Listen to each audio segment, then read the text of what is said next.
and I simply remove the telephone jack and plug it into this box here, the modem. I then take another wire from the modem and plug it in where the telephone was. I can then switch on the modem. It's now telling me to phone up the main Prestel computer. So it's a very simple connection to make. Extremely simple. I'm now waiting for the computer to answer me.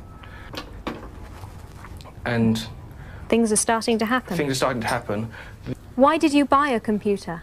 Well, I was very interested in the new technology and didn't want to be left behind. I don't think it's only for the youngsters at school now. I think us older ones will have to learn a lot about it.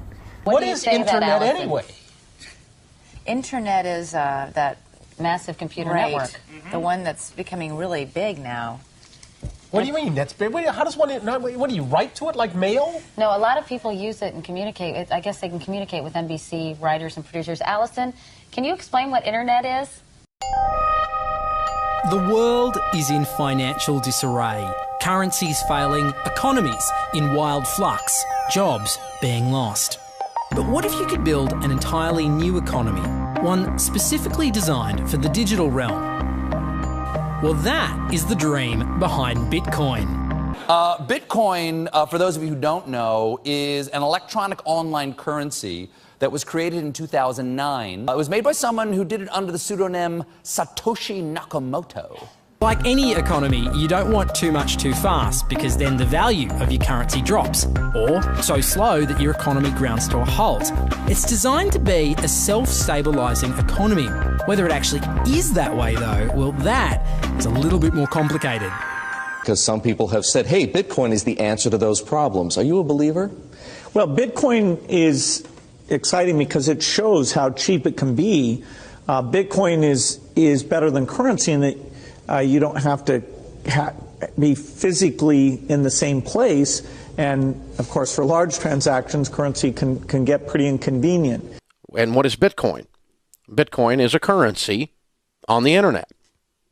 I sent 100 euros worth of Bitcoin from here in Tokyo directly to you guys through this camera, through the network, through the TV, right into your home. If I had tried to do that, send you the money with a traditional bank, it would have taken several days and probably cost 30 euros. I just did it right now with Bitcoin instantly, basically for free, and didn't have to ask anybody for permission. I didn't need a bank, I didn't need a government, I didn't need anybody. I just needed myself and you and our smartphones to do it. That's the power of Bitcoin. Wall Street is fraud, America is fraud, the world is fraud, banks are fraud, central banks are fraud. We live in an era of fraud. It's all based on fraud, and they get a percentage of the fraud. That's the business model.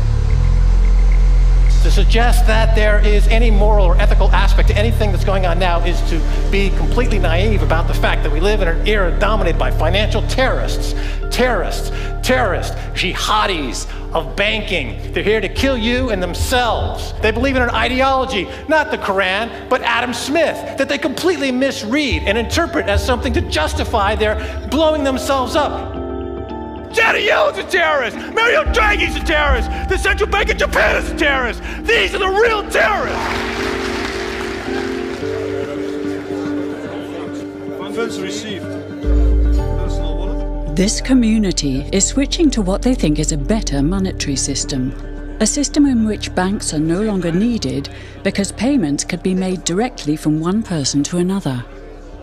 Bitcoin is fundamentally different because in Bitcoin, you don't owe anyone anything and no one owes you anything. It is not a system based on debt. It is a system based on ownership. And no one can censor it, no one can seize it, no one can freeze it. It's November the 2nd, 2008, just 6 weeks after the Lehman Brothers collapse. And all over the world, there are panicked debates about how to save the banks. Then, on a little visited web forum for cryptographers, a document appears in which a completely new monetary system is proposed. The visionary author calls himself Satoshi Nakamoto. These were the darkest days of the financial crisis.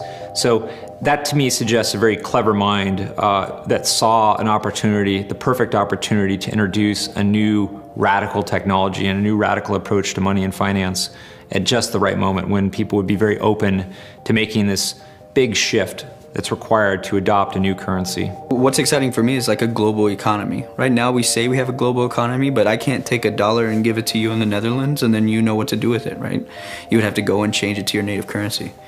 And when you kind of eliminate that step, and I can just send you one form of payment and you can send me a product in a matter of seconds, that starts to change things from a global perspective. How could this digital coin invented by this Satoshi Nakamoto become hundreds of times more valuable than the dollar? And why do enthusiasts like Roger Fear want the world to switch to bitcoins? I'm giving every single person here 1,000 yen worth of bitcoins, which is like $8 and something cents. Back in the early days, you know, I'd get phone calls from my buddies. Oh, hey man, I lost 10,000 bitcoins because my computer blew up, right? Back then, one bitcoin was less than a penny, right? So nobody cared. They lost $10. I don't care, right? And now 10,000 bitcoins, that's $5 million. That's a big deal, right? I think a lot of people are underestimating the way in which Bitcoin and the blockchain are going to change the power structures in society in general. I mean, I grew up in the US and I see all these people like, yeah, nuke everybody in the Middle East and kill them all. And then they have the former Secretary of State, Madeleine Albright, on 60 Minutes, one of the most popular news shows in the US. And they asked her, they said, like, there's reports that more than 500,000 Iraqi children have died as a direct result of US sanctions. And she looks back at her with a straight face and she goes, it was a really tough decision, but I think that it was worth it. Worth murdering 500,000 kids because of what the government did? And I apologize for crying, but it just disgusts me from my core when I see government people murdering people around the world. It's not just theoretical. These are real people with real lives. And it's real people, and Bitcoin has the power to undermine everything they're doing to people around the world. And I'm sorry for shouting, but it just disgusts me what these people in government do. And they do it through central banking and through the control of the money supply, and Bitcoin takes that away from them.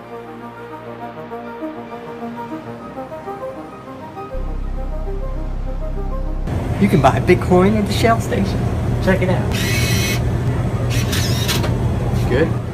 Got $2. Hit finish. Oh.